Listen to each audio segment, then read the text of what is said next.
Madame, Monsieur, bonsoir. Le décompte est enclenché. Le 26 mai prochain, nous allons voter. À quelques jours de ce scrutin, nous invitons les partis démocratiques ayant une liste complète dans les arrondissements de Namur et de Dinan-Philippeville.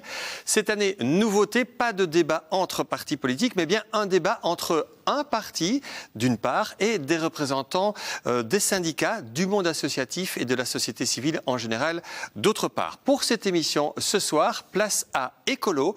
4 candidats sont avec nous dans ce studio.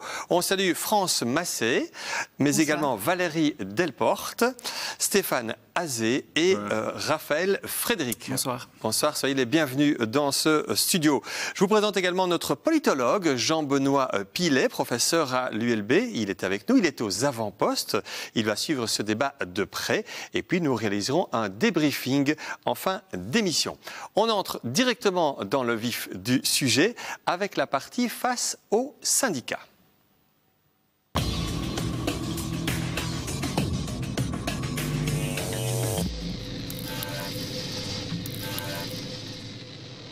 Les 3 syndicats traditionnels sont avec nous sur ce plateau. On a pour la CGCLB Bertrand Jonkers. Bonsoir. Bonsoir. Nous avons également Thibaut Poncé pour la CSC. Bonsoir. Bonsoir. Et enfin, Guy Failly pour la FGTB. Bonsoir. Bien, alors, on démarre le chrono. On a prévu 20 minutes pour cette première partie face aux syndicats. On parle tout d'abord des conditions de travail et d'emploi en Wallonie et en Communauté française de manière générale. Du côté syndical, quelles sont vos principales préoccupations en matière d'emploi et donc, quelles sont vos principales questions par rapport aux candidats qui sont en face de vous? On commence par Monsieur Jonkers, peut-être? Oui. Mais voilà, nous... Comme vous le savez, ce qui nous importe le plus, c'est le bien-être au travail des personnes. Donc j'ai vu dans votre programme que vous étiez en faveur du télétravail, que vous vouliez même l'étendre à ce qui se fait actuellement. Et donc j'aurais voulu savoir un peu votre position et comment vous alliez faire pour que les gens puissent y avoir accès le plus largement possible. Le premier enjeu, à notre sens, c'est l'enjeu de la concertation sociale. La concertation sociale, durant cette législature, a été abîmée. Elle a été abîmée gravement par le gouvernement fédéral. Elle a été abîmée par le gouvernement wallon. Si on voit ce qui s'est passé avec la réforme APE, par exemple, qui répondait à toute une série d'objectifs intéressants qui étaient partagés par les uns et les autres et qui a finalement mis contre elle les employeurs et les travailleurs. Et nous pensons que un des enjeux, comme celui que vous citez, celui du bien-être au travail, peut être rencontré non pas par une décision qui viendrait d'en haut et qui ne serait pas applicable en réalité, mais par un dialogue social au sein des entreprises, en l'espèce, au sein des administrations aussi, puisque ça peut être à un moment donné une confiance qui est donnée aux travailleurs. Bien évidemment, toutes les fonctions ne s'y prêtent pas, mais qu'il y ait à un moment donné une part du travail qui puisse être faite en télétravail. Ça a alors des impacts finalement sur l'articulation entre vie professionnelle et vie familiale, vie sociale. C'est aussi à un moment donné des bénéfices potentiels au niveau de la congestion automobile, même si ça c'est un autre débat qui mérite évidemment beaucoup d'autres mesures, notamment en lien avec le dérèglement climatique. Oui, ça vous en doutez, on va évidemment reparler de la mobilité. Peut-être parmi les autres candidats, sur le plan purement technique, comment favoriser le télétravail en donnant des subsides aux entreprises qui le favorisent, etc. etc. Est-ce que vous avez dans votre programme des points prévus par rapport à cela? Ils doivent être faits en concertation, donc ce n'est pas à nous à dire comment... Mais est-ce que la région Wallonne peut être un incitant pour cela, selon vous? Oui, parce qu'on a quand même énormément de protection des travailleurs qui travaillent chez eux. Le CPT doit pouvoir faire le même contrôle chez les travailleurs à domicile que dans l'entreprise, non pas dans un sens d'inspection, mais de protection des travailleurs. Ça, oui, il y a toute une série de mesures que l'on peut prendre. Très bien. Alors, du côté syndical, une autre question, un autre constat? Mais peut-être, au niveau des partis politiques, j'entendais que la préoccupation des citoyens dans leur programme était... d'une part l'environnement, mais d'autre part aussi les fins de carrière. Et nous avons sondé à peu près 1500 travailleurs, et il apparaît dans ce sondage que 87% des travailleurs nous disent à 67 ans, tous les métiers sont pénibles. Et donc j'aurais voulu connaître votre point de vue sur... On a la réforme des pensions à 67 ans, et donc j'aurais voulu avoir votre point de vue par rapport à ça.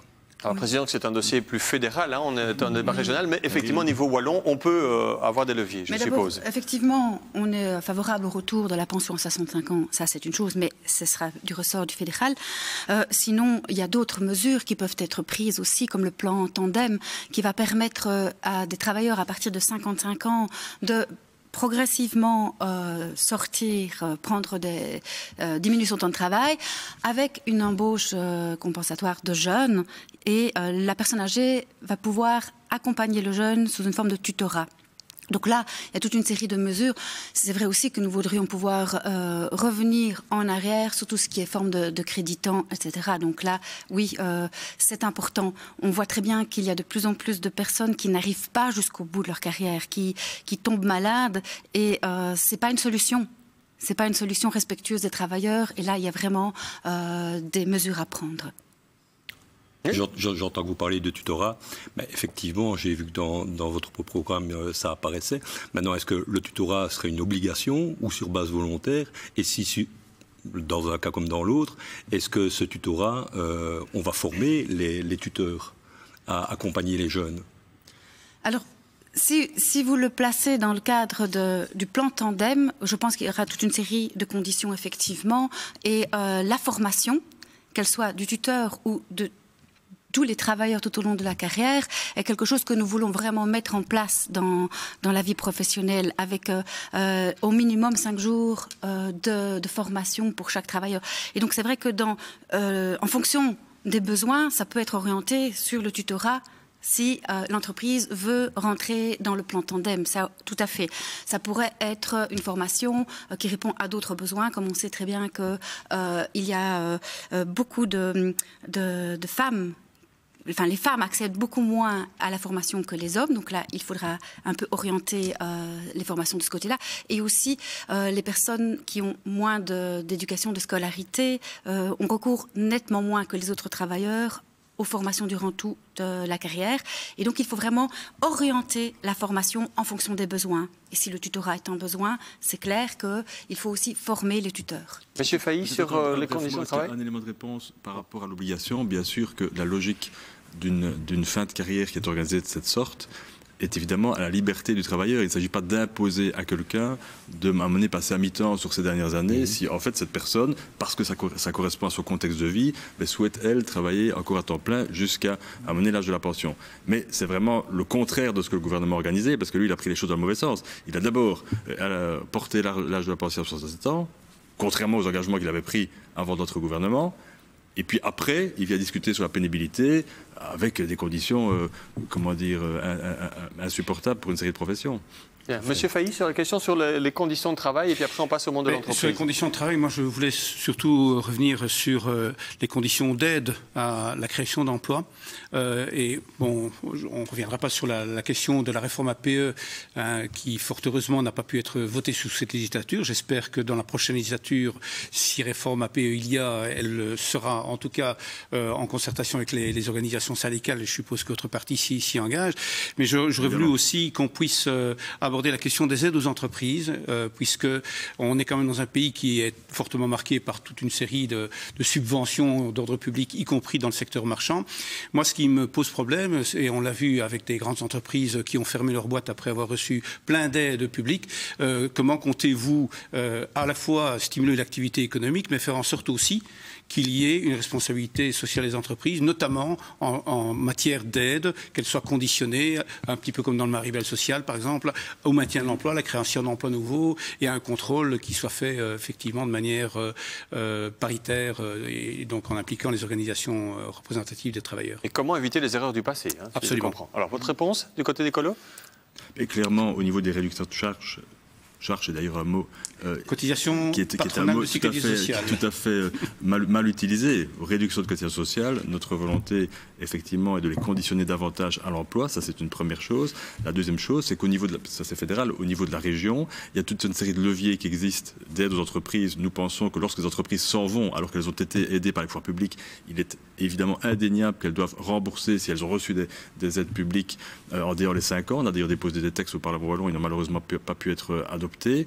Et puis alors, il y a les leviers que la région peut utiliser de manière proactive pour créer de l'emploi. Et là, nous pensons que c'est la transition écologique qui doit être mise au cœur de la machine, au cœur du système gouvernemental, pour que, au bout du compte, on ait, par rapport à ce défi du règlement climatique, aussi une opportunité en termes d'emploi. Prenons l'isolation, on y reviendra sans doute tout à l'heure. L'isolation, il y a un travail considérable à mener. Il faut que la région wallonne s'applique davantage. On avait créé l'Alliance emploi-environnement pour la rénovation des bâtiments. Elle a été affaiblie et puis mise à mal par les gouvernements qui se sont succédés depuis 2014, alors que c'est un créneau et un gisement d'emploi très important. Et il faut y aller pour doubler, et puis tripler, et puis quadrupler, et puis quintupler les efforts en matière de rénovation. Il faut bien sûr le faire avec un chemin qui est convenu avec les interlocuteurs sociaux, parce qu'il y a un travail de formation. Il faut que la main-d'œuvre puisse suivre, et nous voulons, c'est en tout cas notre projet, que cette main-d'œuvre, ce soit évidemment de la main-d'œuvre de chez nous, qui puisse au maximum pouvoir poursuivre cette voie.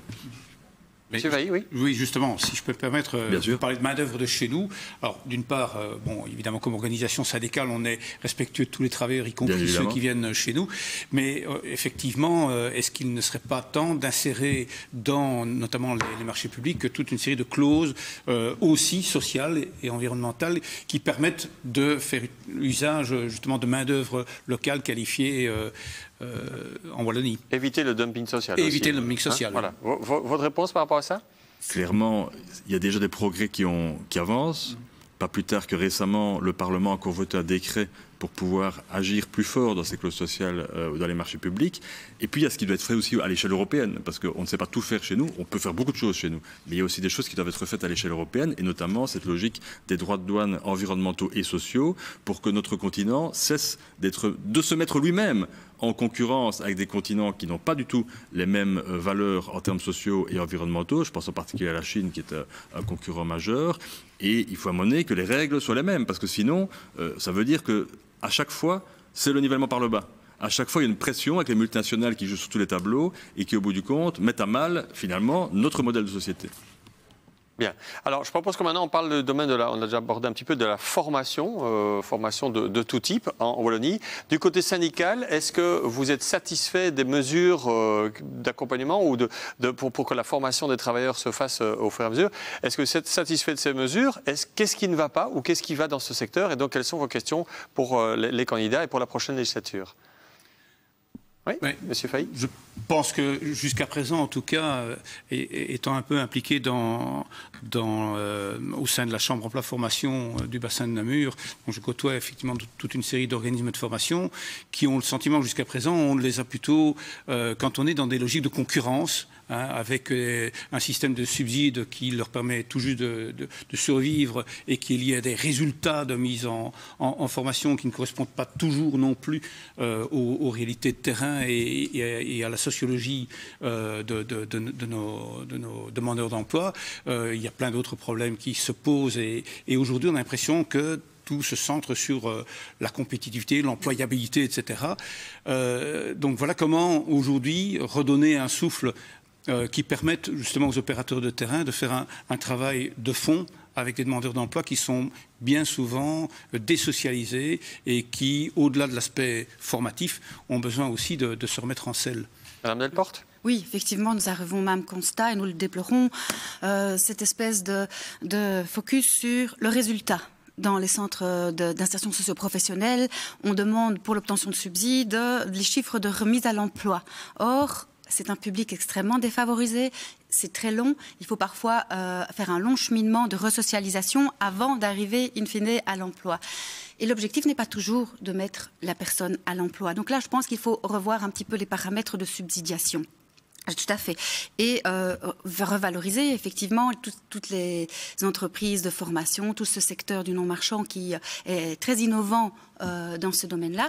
Et notamment, nous pensons qu'il y a tout un montant assez important qui est dévolu pour l'instant au contrôle et à la chasse aux chômeurs qui pourrait utilement basculer dans le soutien des entreprises, des SBL qui font de la formation. Donc là, c'est une petite chose très concrète. Accompagner les demandeurs d'emploi plutôt que de les sanctionner, de les contrôler. Exactement. Voilà. Monsieur Junkers, vous avez... Oui. Là, je ne peux qu'être d'accord avec vous, évidemment. J'ai vu dans votre programme aussi, pour continuer sur le même thème, que vous proposiez une allocation forfaitaire pour les jeunes, entre 18 et 24 ans. Donc, quelle serait cette allocation? Est-ce que c'est est-ce que tout le monde y aurait droit et sinon quelles sont les conditions pour y avoir droit et aussi comment financer une telle chose? Donc l'allocation forfaitaire, effectivement, tous les jeunes y auraient droit de façon inconditionnelle. C'est le principe en fait de pouvoir donner la responsabilité aux jeunes de pouvoir vivre et de prendre les décisions qu'il souhaite prendre lui-même, faire ses choix lui-même d'études finalement. Aujourd'hui, ce qu'on constate, c'est que bien souvent les jeunes qui souhaitent se former sont aussi obligés de travailler sur le côté pour pouvoir, disons, financer leurs études. C'est quelque chose qu'on déplore chez Écolo et donc on voudrait effectivement donner les moyens aux jeunes de pouvoir prendre le lead sur leur vie et de pouvoir vivre dignement cette partie de formation de leur vie. Est-ce que vous n'avez pas peur que cette allocation forfaitaire ne soit justement une manière de dire aux entreprises, il y a de toute façon déjà un salaire minimum qui est garanti par l'allocation forfaitaire et donc d'entraîner en fait une baisse des salaires par la même? On ne va pas changer nos règles en matière de minimum salarial. Et je pense justement que Écolo souhaite justement rehausser le minimum salarial à 14 € de l'heure. Donc, que du contraire... Tout ça est finançable? Parce que j'entends quand même de rehausser les niveaux, des allocations, etc. Tout ça a été chiffré et réalisable? Nous avons eu le plaisir de voir que nous sommes reconnus par autrui comme étant le parti qui fait le moins de promesses en l'air et qui est le plus réaliste au niveau du budget. Donc oui... Mme Delporte fait référence à l'étude du Bureau du Plan qui a effectivement chiffré certaines des mesures des partis. Ici, la logique, c'est vraiment la logique inconditionnelle, parce qu'on voit notamment... Raphaël a évoqué la formation, mais il y a aussi tous ces jeunes qui sont après la formation et qui cherchent à entrer dans le marché du travail et qui aujourd'hui ont vu leurs conditions d'accès au chômage également mises à mal. Beaucoup se retrouvent alors également au CPS et certains jouent alors avec les comptes publics pour faire passer les gens d'une case à l'autre sans que ça n'apporte absolument rien, si ce n'est une stigmatisation ou une attaque finalement contre ces personnes. Ici, la logique du projet, c'est une logique d'inconditionnalité. Le financement, c'est aussi alors, pour ces personnes-là, la partie allocation familiale qui est donnée, la partie abattement pour enfants à charge. L'ensemble de ces montants sont repris également pour pouvoir donner une allocation qui globalise ces montants et qui est donnée inconditionnellement. Très bien. Oui, Madame Delporte, rapidement? Non? Je pensais que vous vouliez prendre la parole. On va parler enseignement maintenant, si vous le voulez bien. Enseignement, donc, que ce soit en primaire, secondaire, professionnel, etc., etc. On constate qu'il y a de plus en plus de problèmes, de soucis. Est-ce que, notamment pour trouver des enseignants, est-ce que vous faites le même constat du côté syndical et quelles seraient vos questions, notamment aussi par rapport au pacte d'excellence qui se met en place en Fédération Wallonie-Bruxelles. Mais donc, du côté syndical, est-ce que vous avez un constat également d'essoufflement du monde enseignant, de manière générale? On constate effectivement que beaucoup de jeunes enseignants abandonnent dans les premières années... 25% la première année. Pardon? 25% oui, tout à fait. Et donc c'est assez dramatique. Donc il y a évidemment un problème lié aux conditions de travail, je pense, des jeunes enseignants. Moi, ce qui m'inquiète également, c'est la manière dont aujourd'hui l'enseignement est financé. La communauté française n'a pas beaucoup d'argent. Or, demain, on devra assurer une transition numérique. Et clairement, les écoles nous disent on n'a pas l'argent pour le matériel, on n'a pas l'argent pour avoir des formateurs expérimentés dans ce domaine-là. Donc, comment allez-vous refinancer notamment la communauté Wallonie-Bruxelles pour que l'école soit aussi demain ce moteur de la transition digitale? D'abord, on ne peut qu'aller dans votre sens en disant qu'effectivement la situation de l'enseignement aujourd'hui, elle est quand même très très faible et très mauvaise, et que quand on constate que 35% des élèves ont redoublé à 15 ans et que seulement 65% des élèves atteignent les seuils de lecture intermédiaire, il n'y a que Malte et le Chili qui font moins bien que nous, c'est quand même vraiment catastrophique à ce niveau-là. Au niveau refinancement, je pense que par rapport à notre programme, ça fait partie d'un système global de financement. Et effectivement, ça fait partie des propositions d'Écolo de vouloir voir l'enseignement clairement refinancé, d'y mettre les moyens.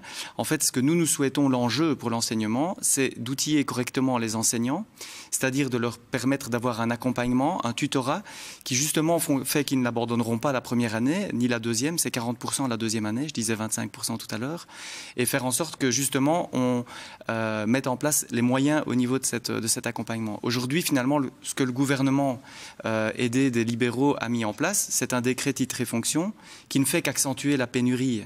Ça, on ne peut que le déplorer, évidemment. Donc il faut l'abandonner, selon vous ? Je pense qu'en tout cas, il faut le réformer, c'est-à-dire qu'il faut analyser ce qui a été fait, qu'il y ait une réévaluation en fait des titres et fonctions, et qu'effectivement des enseignants qui doivent avoir un certain diplôme, effectivement aient ce diplôme, c'est quelque chose de correct, mais à un certain moment, il faut quand même se rendre compte que ce qu'on a mis là en place, il y a eu des effets pervers. Ça crée une pénurie qui est juste insoutenable. C'est en fait 2 heures par semaine que nos élèves manquent d'enseignants en moyenne.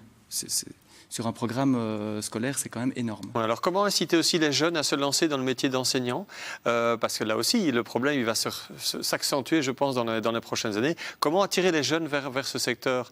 Vous avez des idées, des pistes? Je ne pense pas que l'enjeu, ça soit vraiment de remplir les écoles normales et d'attirer les jeunes, mais vraiment de les garder dans ce métier. Une fois qu'ils ont choisi, c'est bien souvent un métier qu'on fait par envie, par plaisir de transmettre, par la joie d'accompagner les enfants, des jeunes ou des moins jeunes.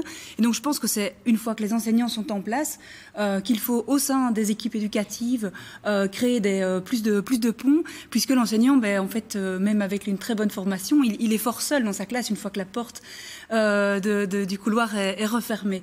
Et donc, il me semble que, de manière générale, si on peut aussi simplifier certaines procédures administratives pour les directeurs d'école et leur permettre d'avoir un travail qui relève plus de la coordination pédagogique, c'est certainement aussi au bénéfice de l'ensemble des enseignants et a fortiori de ceux qui en ont le plus besoin. Je pense aux jeunes. Et on parlait tout à l'heure d'un système de tutorat dans les entreprises avec un plan tandem entre les plus anciens et les récemment arrivés. Ici aussi, je trouve qu'il pourrait y avoir vraiment un système d'échange entre ceux qui ont déjà roulé leur bosse et ceux qui arrivent. Et c'est vraiment bénéfique, je pense, dans les 2 sens, puisqu'on peut aussi tirer profit de la fraîcheur et d'une série d'innovations pédagogiques qui pourraient être apportées par des jeunes profs et de l'expérience des plus anciens. Très bien. Quand on évoque des assouplissements administratifs, c'est aussi par exemple l'enjeu des anciennetés. Le Parlement a heureusement voté il y a peu une résolution pour enfin pouvoir reconnaître les anciennetés en dehors des cloisonnements des réseaux. Alors je ne fais pas le débat des réseaux ici, mais à un moment donné, des enseignants qui travaillent et qui ont acquis une expérience par l'ancienneté de leur fonction, de leur travail. Mais chaque fois, si à un moment donné quelqu'un déménage et puis cherche un emploi dans un autre réseau, il doit recommencer au bas de l'échelle. C'est évidemment quelque chose qui nuit également à cette possibilité de garder longtemps dans le métier les enseignants qui sont en fonction. Très bien. Alors, on arrive au terme de cette partie. On a le chrono de 20 minutes qui est arrêté et il y a déjà un suivant qui s'est affiché, un d'1 minute. Alors, on va remercier les représentants syndicaux qui nous ont rejoints pour cette émission. Ils vont donc laisser leur place à d'autres intervenants dans cette émission parce que pour nous, on passe à la partie consacrée à la société civile. C'est parti.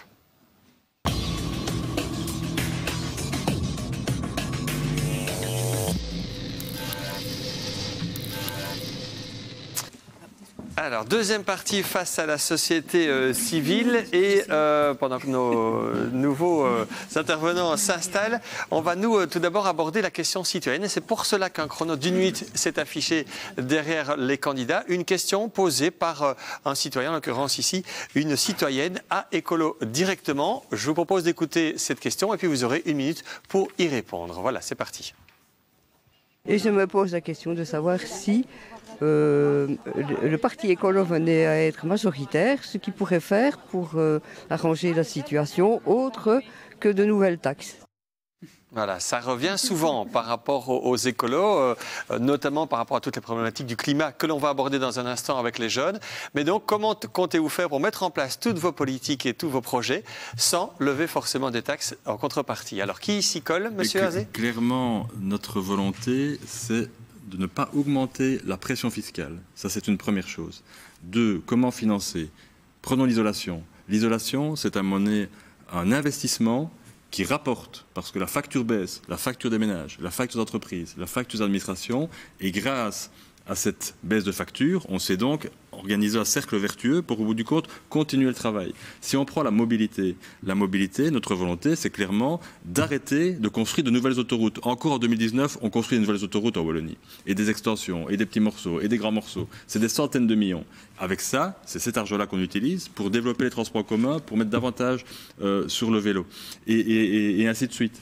À côté de ça, ça ne veut pas dire pour autant qu'il n'y a pas de mesures fiscales, parce que bien évidemment, il y a ici dans notre société une injustice qu'il faut pouvoir combattre. Lorsque Écolo propose une cotisation sur les patrimoines de plus de 1 million d'euros, effectivement, là, il y aura une taxe supplémentaire pour les personnes concernées. Mais 1 million d'euros, c'est un petit pourcentage de la population et je ne pense pas qu'ils sentiront beaucoup ce prélèvement qu'on leur demande simplement pour lutter contre les inégalités qui se développent dans notre société. Très bien, voilà la minute qui est écoulée. On pourra peut-être encore en reparler dans le débat qui débute maintenant. Donc, troisième partie de cette émission. Face à vous, à présent, eh bien, des représentants de la société civile. Nous accueillons Laurence Le Sire, tout d'abord. Bonsoir. Vous représentez l'association Vie Féminine.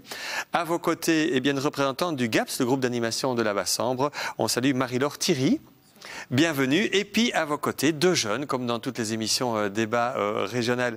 D'ailleurs, en tout cas, pour parler donc du climat, on salue tout d'abord Marie Momer. Bonsoir Marie, qui vient de la région et de la commune de Viroinval. Très belle commune d'ailleurs, je tiens à le souligner. Et Augustin Bolu, qui vient de la région namuroise. Bonsoir Augustin. Alors, on commence donc par le secteur associatif. Laurence Le Sire, vous, dans votre travail au quotidien, principalement les femmes que vous rencontrez au quotidien, quels sont vous les constats que vous faites, les difficultés vécues au quotidien par les femmes, les citoyens de manière générale, et quelles sont les questions que vous avez envie de poser ? Alors, d'une manière générale, les femmes avec qui on travaille, ce qui les caractérise, c'est souvent des grandes situations de précarité. Et ce qu'on a envie de déposer au parti d'une manière générale, c'est des questions, et elles vont rythmer un peu tous les échanges qu'on aura aujourd'hui, sur la prise en compte de leurs réalités et besoins. On se rend compte qu'une série de dynamiques, de projets, de programmes, etc., sont élaborés comme si la société était absolument neutre. Et nous, cette attention à la situation des femmes est vraiment essentielle. Oui. Bien, ça c'est un constat. C'est un constat. Mais alors, une question, une envie de changer un peu les choses. Comment changer les choses selon vous ? Alors, la demande qu'on formule, c'est la manière dont, peu importe le sujet dont on débat, les politiques vont prendre en compte cette réalité des femmes. Ça dépend si vous souhaitez qu'on commence les questions. Non, mais on peut déjà une première réponse.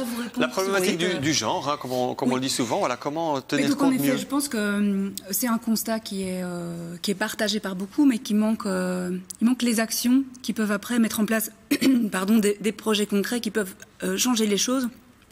Et donc ne plus rester dans une situation avec une société qui est inégalitaire, notamment envers les femmes. Dans votre intervention, il y avait la question du comment. Oui. Et donc, j'ai envie de répondre aussi simplement avec le mot « avec ». C'est évidemment avec les femmes, en partant de leurs besoins, de leur situation, qu'on peut au mieux adapter une série de politiques publiques pour être au plus près de leurs préoccupations. Oui. Je pense notamment à des activités qui s'organisent sur le terrain et qui peuvent concerner l'aménagement du territoire et l'aménagement des villes et des centres-villes.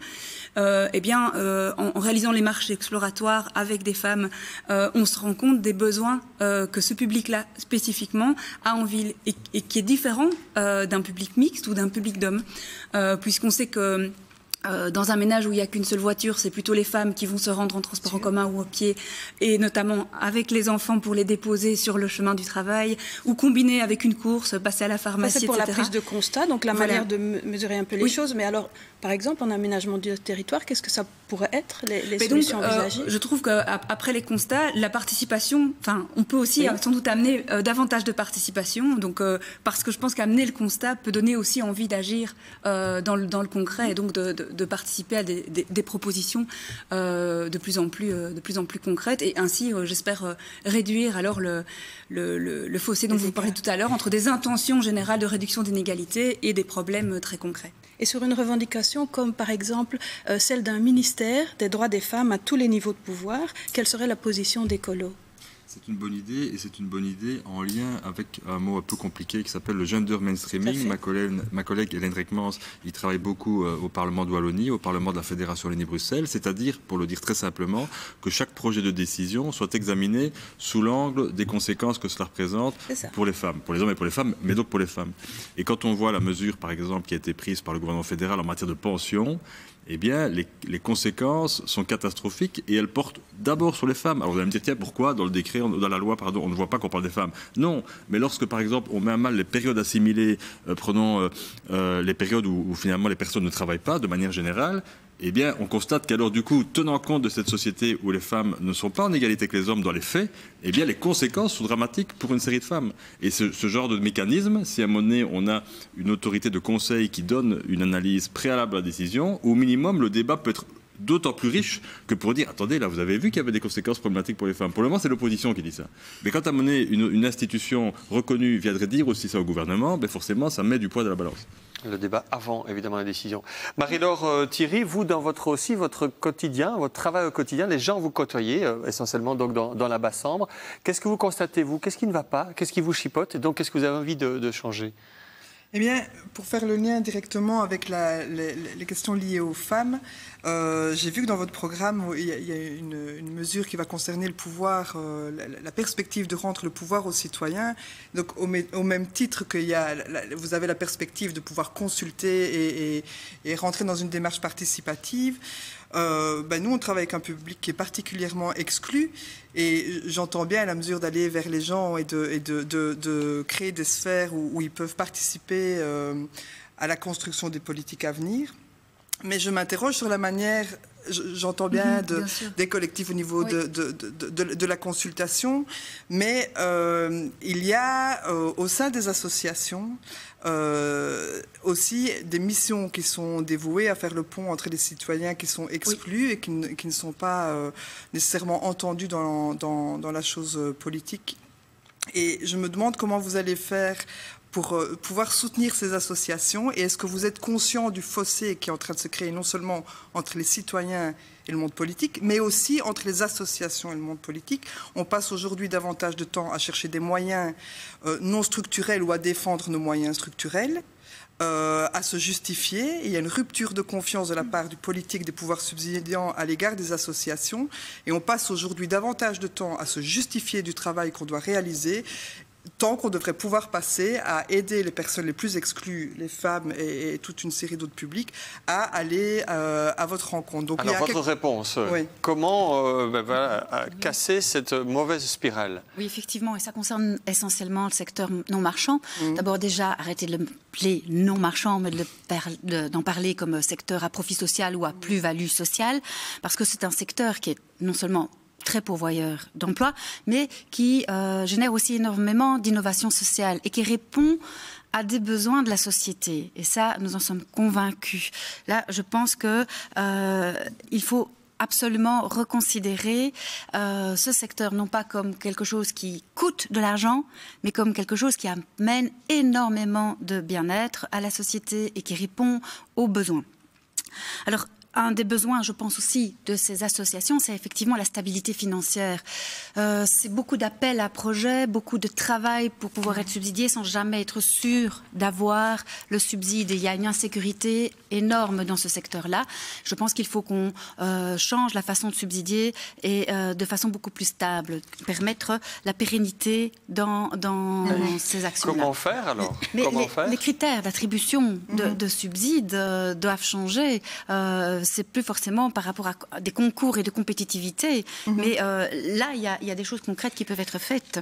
Mais j'ai envie de vous dire, il y a l'aspect des financements, c'est certain, c'est un élément important, mais il y a aussi toute une série de contradictions et d'incohérences. On est obligé de faire rentrer les publics dans des tiroirs, et s'ils n'ont pas la bonne étiquette, on n'a pas de moyens pour pouvoir les soutenir, et on a des agréments, des décrets qui nous empêchent finalement de prendre la personne dans sa globalité et qui saucissonnent finalement toutes les problématiques. Et ça, dans les différents cabinets auxquels on a affaire, je pense qu'il est intéressant que vous vous asseyiez autour de la table avec les publics qui sont concernés pour les considérer dans l'ensemble et non plus comme avec une série d'étiquettes. C'est exactement moins de décrets, plus de souplesse, plus de confiance quelque part au secteur, c'est possible pour vous? Pas forcément moins de décrets, mais les décrets avec eux. C'est-à-dire que le balisage de toute cette réglementation doit être fait avec les acteurs, avec les experts du terrain. Ce n'est pas des cabinetaires ou un politicien qui peut mesurer toutes les implications des décisions. Il faut toujours travailler en concertation.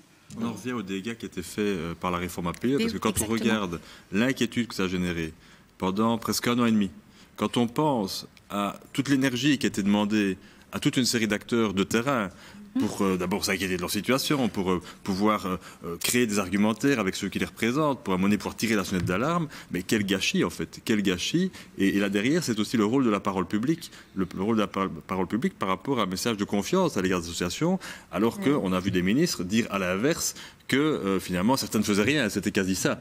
Et on était proche de l'insulte finalement, et ce n'est certainement pas comme ça qu'on va adresser la Wallonie. Alors tant qu'on en parle, APE, si vous êtes au pouvoir, cette réforme envisagée donc à un moment principalement par les libéraux, est-ce que vous allez changer complètement ça si vous êtes au pouvoir? C'est une condition peut-être pour rentrer dans une majorité par exemple, parce qu'on sait que le dossier est très sensible. Quel est votre point de vue sur la question? Fort heureusement, la réforme n'a pas été adoptée.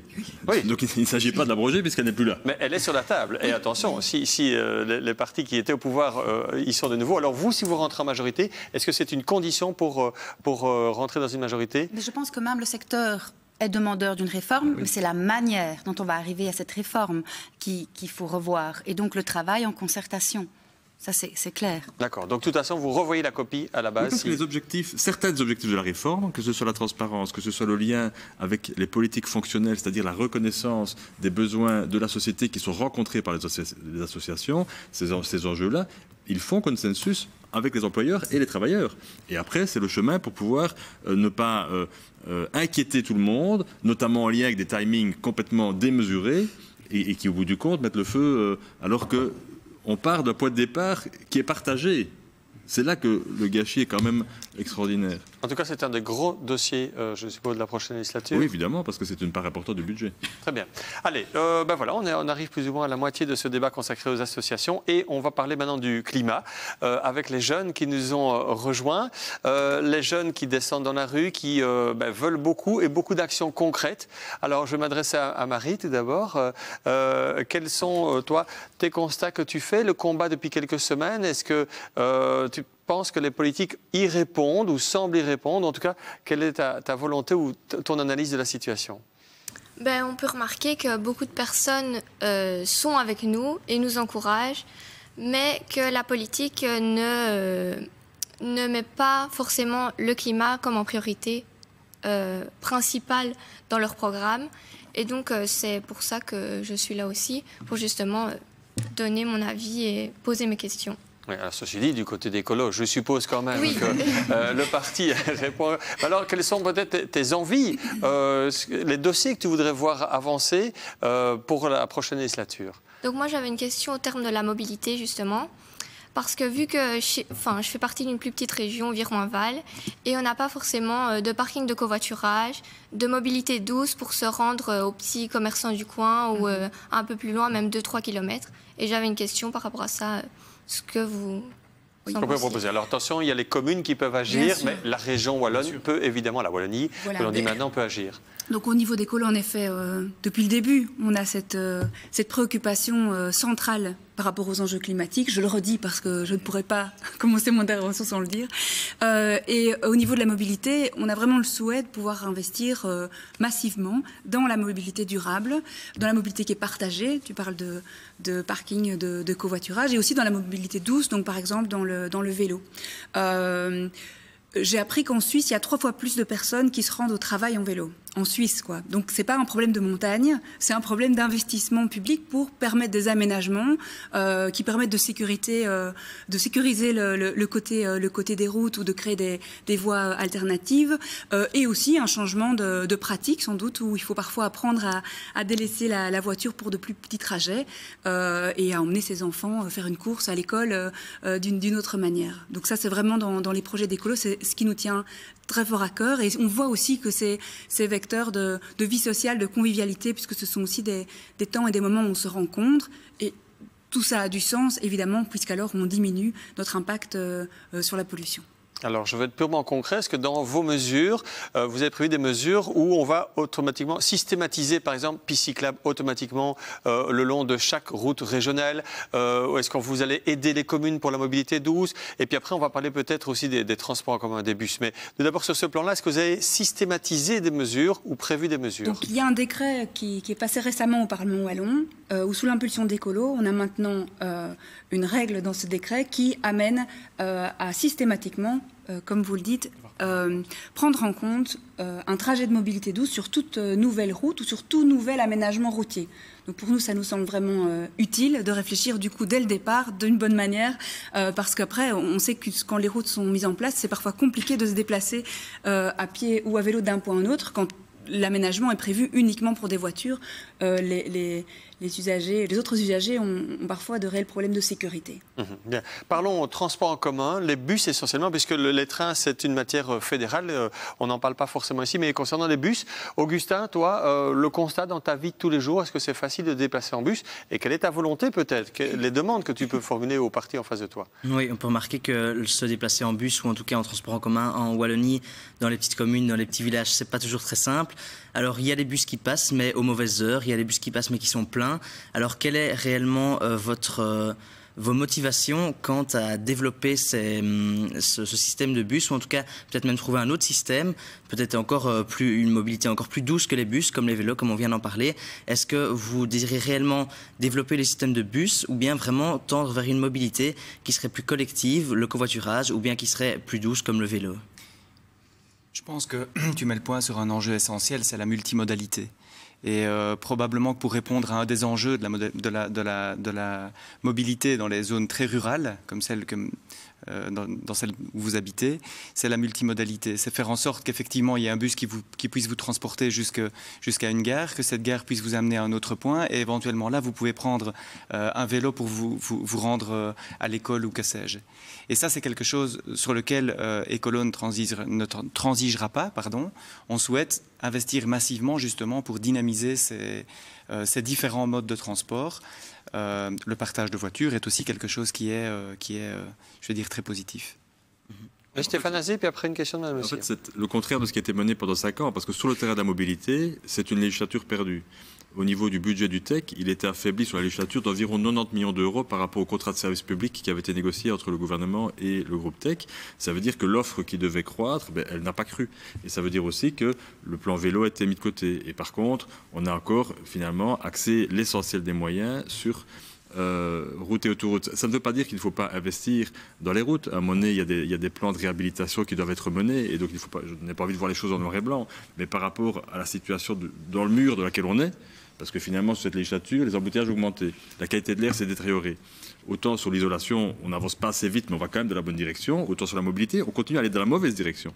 Et donc là, il y a vraiment un changement de cap assez fort qu'il faut pouvoir faire. Et pourtant, il y a peu, au Parlement, lors de la dernière séance, PSCDH et MR n'ont pas soutenu un texte qu'on a déposé pour abandonner un projet pharaonique de nouvelle autoroute à l'est de Liège, qui coûterait plus de 700 millions d'euros. Et donc, à un moment donné, il faut mettre à l'équerre, mettre en ligne les discours et puis ce qui est fait. Madame Le Sire ? Oui, sur l'intermodalité, en tout cas sur les bus en particulier, parce que pour imaginer l'intermodalité, il faudrait déjà que les bus fonctionnent. Or, ce que les femmes disent sur le terrain, c'est que les bus sont vraiment en nombre insuffisant, mais qu'ils sont aussi très chers. Namur-Couvain en bus, aller-retour, c'est 10 euros. 10 euros quand on a 20 euros par jour pour couvrir tous les frais d'une famille, c'est colossal, donc c'est très cher. Et par ailleurs, les bus sont à certains moments aussi insécurisants pour les femmes. Et donc elles ont deux questions, à la fois sur la densification de l'offre, bien entendu, mais aussi sur le type de tarif. Est-ce qu'on peut imaginer des bus moins chers, plus accessibles financièrement demain, et des bus aussi sécurisants? Donc quelles initiatives vous pourriez imaginer mettre en place pour sécuriser la vie des femmes dans les bus, des jeunes filles aussi? Votre réponse concrète à des questions concrètes? Au niveau de la tarification, on ne peut pas dire le bus gratuit. Je peux le dire, mais le problème, c'est que si je le dis, je ne sais pas encore comment je le paye. Donc à un moment donné, j'ai envie d'avoir une parole qui puisse être, qu'on peut mettre en œuvre. Et notre proposition, c'est effectivement de cibler une gratuité sur les jeunes de moins de 25 ans, en misant sur cette génération qui finalement imagine aujourd'hui, dans une série d'endroits, sa vie sans nécessairement acheter une voiture au moment où la personne commence à prendre sa vie en main. Ça, c'est une première chose. Et puis alors, pour les publics qui effectivement, notamment, sont bénéficiaires du revenu d'intégration, qu'il puisse y avoir là aussi un travail qui est fait. Pour ce qui concerne la sécurité, il n'y a pas un remède tout fait. On peut dire, ben voilà, on va ajouter une personne dans chaque bus. Je veux dire, de nouveau, ce ne serait pas crédible de dire ça. Par contre, un maillage mieux construit, où à un moment donné, comme cela a été dit par Raphaël, on relie avec un morceau de trajet qui peut être fait en vélo, où il y a une interconnexion plus grande, ça veut dire qu'on mise sur le fait qu'il y a plus de monde dans le bus. Et à un moment donné, plus de monde dans le bus, c'est très bon par rapport aux enjeux climatiques auxquels on doit répondre, mais c'est aussi une réponse en partie, au moins, au problème de la sécurité.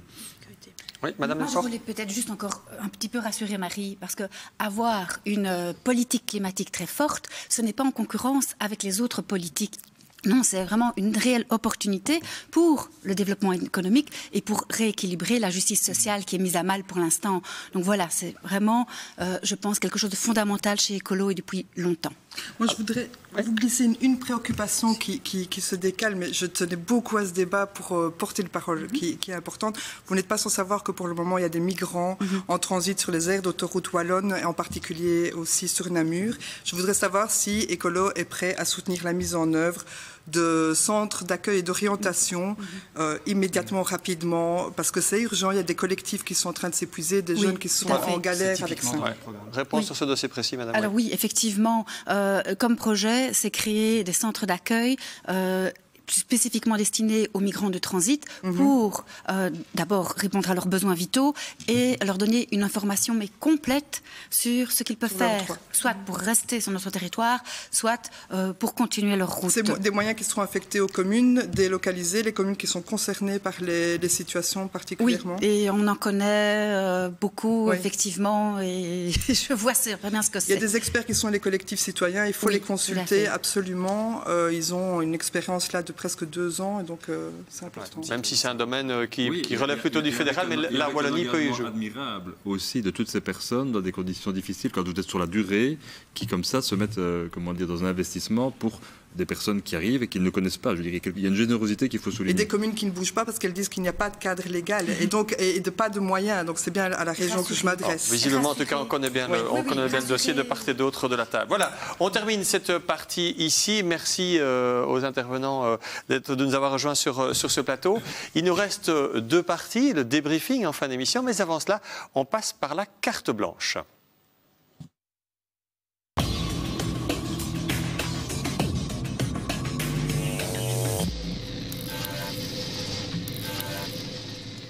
La carte blanche pour le Parti vert, le principe est simple, 1 minute pour présenter vos priorités, le message que vous avez envie de donner aux téléspectateurs avant ce scrutin. Alors vous avez donc 1 minute, le chrono est calé, je pense que c'est Madame Massé qui s'y colle. Oui. Voilà, c'est parti, vous avez 1 minute d'antenne pour vous. Merci. La Wallonie a besoin de citoyennes et de citoyens engagés en politique, compétents, volontaires, qui s'engagent sans cumuler avec d'autres mandats pour le bien commun. Pour ces 5 prochaines années, avec Écolo, nous voulons que toutes les décisions politiques cadrent avec les objectifs climat. Nous voulons créer des emplois verts dans l'isolation des logements et le secteur des énergies renouvelables. Nous voulons investir massivement dans la mobilité partagée et douce, on en a parlé tout à l'heure, et aussi passer à l'alimentation durable, au bio, à l'agroécologie qui soutient nos producteurs et qui développe l'emploi local, former aussi davantage les Wallons et les Wallonnes aux métiers d'avenir. Et puis, ce qui compte, c'est aussi la manière. Nous voulons rafraîchir la démocratie, donner plus de pouvoir et de place aux citoyens. Nous voulons et nous pouvons ensemble créer une nouvelle Wallonie, verte, innovante, juste et solidaire. Très bien, merci beaucoup. Ben voilà, exercice parfait. 1 minute pile. Merci beaucoup en tout cas. Bonne fin de campagne électorale. Rendez-vous évidemment le dimanche du scrutin pour connaître les résultats de ces élections. Il nous reste donc la dernière partie. C'est l'heure à présent du débriefing.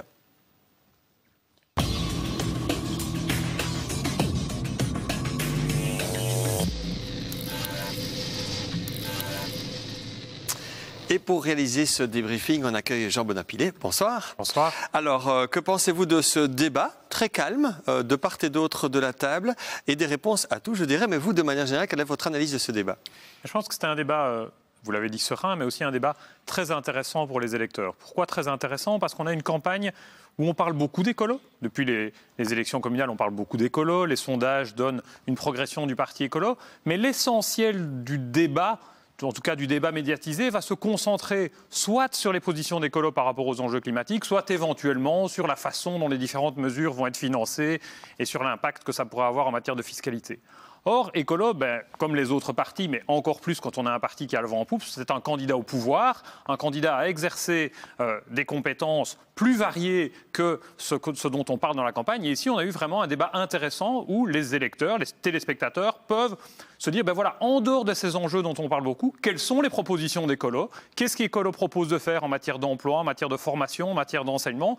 Et on a vu qu'on avait un parti qui est donc un parti qui exerce des responsabilités parlementaires depuis un certain temps et qui donc a un programme très construit avec des propositions. Et il appartient à chacun d'y adhérer ou de ne pas y adhérer, mais en tout cas, on a eu, je dirais, pédagogiquement la possibilité de voir une plus grande variété de propositions que ce qu'on a parfois dans le débat médiatique. Et on a pu voir que, voilà, Ecolo est un candidat au pouvoir avec des propositions claires dans plein de matières. Alors, si cela se confirme au niveau des sondages et au niveau du scrutin, Ecolo va donc gagner encore quelques sièges, sera donc quasiment incontournable pour faire partie d'une majorité, mais on sait qu'Ecolo n'est pas facile en négociation parce qu'ils tiennent à leur point. Est-ce que vous pensez qu'Ecolo a des chances de faire partie de la majorité future? Si les sondages se confirment, effectivement, ils seront en meilleure position qu'ils n'étaient il y a 5 ans et ce sera un des candidats très sérieux, mais il faudra voir quelles sont les majorités possibles. Et là aussi, c'était intéressant quand on essayait de lire ce qu'on a pu entendre dans ce débat, c'est qu'on voit qu'on a toute une série de propositions et que les points de convergence ne sont pas forcément très évidents avec beaucoup de mesures prises par la majorité MR-CDH qui vient de sortir, qu'on est plutôt dans un discours qui rejette certaines des propositions, tant au niveau fédéral qu'au niveau régional de cette majorité MR-CDH, et singulièrement les dossiers qui étaient attaqués, c'était plutôt ceux portés par le MR. Donc certes, on va avoir des négociations qui vont avoir lieu, mais je dois dire que mon impression, c'est que les points de convergence avec le MR en particulier, m'ont pas paru très évidents à ce stade-ci. Et donc, il sera intéressant de voir ce qui ressort au soir du 26 mai. Négociation qui s'annonce en tout cas difficile. Ben, ça va être difficile parce qu'on a de façon générale un éclatement de la représentation parlementaire. Qu'est-ce que ça veut dire? On va avoir plus de partis.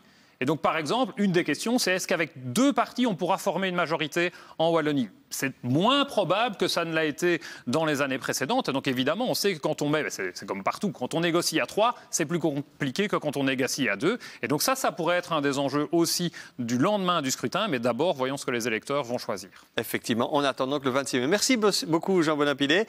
Merci à vous de nous avoir suivis. Suspense donc jusqu'à ce jour du 26 mai prochain. On sera là évidemment pour suivre ces résultats sur Canal C. Merci de nous avoir suivis. Excellente soirée et à bientôt.